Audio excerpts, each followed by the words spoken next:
4월 29일 목요일 본문 말씀은 출애굽기 10장 21절에서 29절까지 말씀입니다. 여호와께서 모세에게 이르시되 하늘을 향하여 내 손을 내밀어 애굽 땅 위에 흑암이 있게 하라. 곧 더듬을 만한 흑암이리라. 모세가 하늘을 향하여 손을 내밀매 캄캄한 흑암이 3일 동안 애굽 온 땅에 있어서 그동안은 사람들이 서로 볼 수 없으며 자기 처소에서 일어나는 자가 없으되 온 이스라엘 자손들이 거주하는 곳에는 빛이 있었더라. 바로가 모세를 불러서 이르되 너희는 가서 여호와를 섬기되 너희의 양과 소는 머물러 두고 너희 어린 것들은 너희와 함께 갈지니라. 모세가 이르되 왕이라도 우리 하나님 여호와께 드릴 제사와 번제물을 우리에게 주어야 하겠고 우리의 가축도 우리와 함께 가고 한 마리도 남길 수 없으니 이는 우리가 그 중에서 가져다가 우리의 하나님 여호와를 섬길 것임이며 또 우리가 거기에 이르기까지는 어떤 것으로 여호와를 섬기는지 알지 못함이니이다 하나 여호와께서 바로의 마음을 완악하게 하셨으므로 그들 보내기를 기뻐하지 아니하고 바로가 모세에게 이르되 너는 나를 떠나가고 스스로 삼가 다시 내 얼굴을 보지 말라. 내가 내 얼굴을 보는 날에는 죽으리라. 모세가 이르되 당신이 말씀하신 대로 내가 다시는 당신의 얼굴을 보지 아니하리이다. 아멘. 우리가 겪는 각자의 일상은 모두 하나님이 주신 것입니다. 하지만 안타깝게도 많은 사람이 주변에서 발견할 수 있는 소중한 것들을 알지 못하고 지나쳐버리는 경향이 있습니다. 현재 우리도 1년이 넘도록 경험하는 코로나 팬데믹으로 하나님이 우리에게 주신 일상이 얼마나 큰 복인지를 깨달을 수 있었습니다. 그러므로 각자의 일상에 감사함으로 살아갈 때 참된 행복을 누릴 수 있습니다.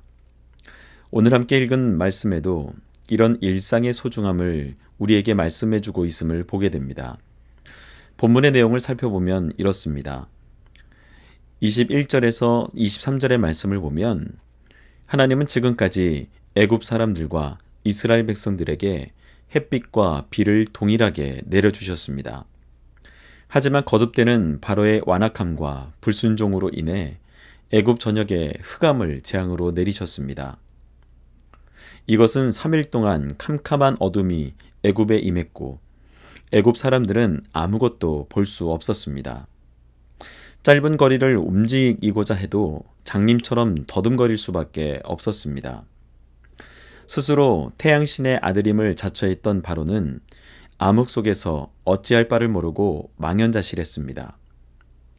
태양의 상실이라는 초유의 사건은 애굽을 엄청난 공포와 절망으로 몰아넣었기 때문입니다.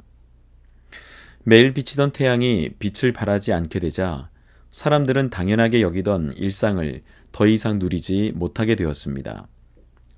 흑암으로 애굽의 평화는 사라진 것이죠. 하나님이 도우시지 않으면 인간은 한순간도 평안할 수 없다는 것입니다. 계속해서 24절에서 26절 말씀을 보면 바로는 태양이 사라진 위기 상황 속에서도 이스라엘 백성을 내보내지 않기 위해 얄팍한 방법을 씁니다. 이스라엘 백성을 풀어줄 테니 광야에 나가 제사를 드리라고 허락하면서도 한편으로는 양과 소 등의 제물은 가져가지 말라는 이율배반적인 명령을 내린 것입니다. 생존의 근거를 잃어버린 절박한 상황에 처했으나 바로는 여전히 자신의 소유, 즉 이스라엘을 잃어버릴까 전전긍긍하는 바로의 모습을 보게 됩니다. 돈 몇 푼에 인생의 오점을 남기는 사람들의 이야기를 들으면 인간은 참으로 어리석은 존재임을 알게 됩니다. 누가복음 12장 23절의 말씀의 기록처럼 목숨이 음식보다 중하고 몸이 의복보다 중하니라. 아멘. 목숨이 음식을 위해 존재하는 걸까요? 몸이 의복을 위해 있는 걸까요? 이렇게 분별력을 상실하게 되면 우선순위를 망각하게 된다는 겁니다. 애굽에 임한 흑암은 하나님이 더 이상 애굽에 은혜를 베풀지 않으시겠다는 선언과 같습니다. 모든 것이 끝났다는 표시이지요.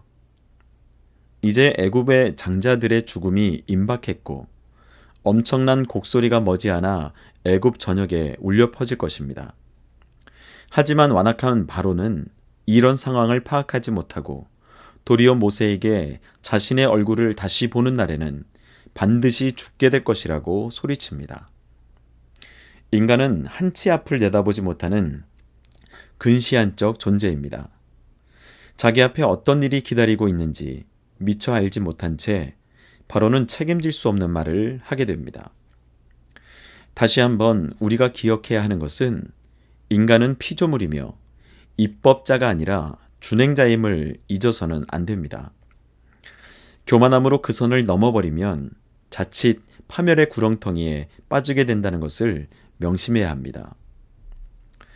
출애굽을 앞두고 아직도 인간적인 술수에만 집착하는 바로의 모습은 우리에게 시사하는 바가 큽니다.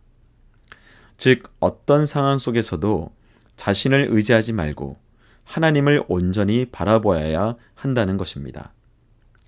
허황된 생각으로 인생을 망가뜨리지 않도록 주의하고 더불어 이기심을 버리고 겸허한 마음과 자세로 하나님 앞에서는 우리 모두가 되길 축복합니다.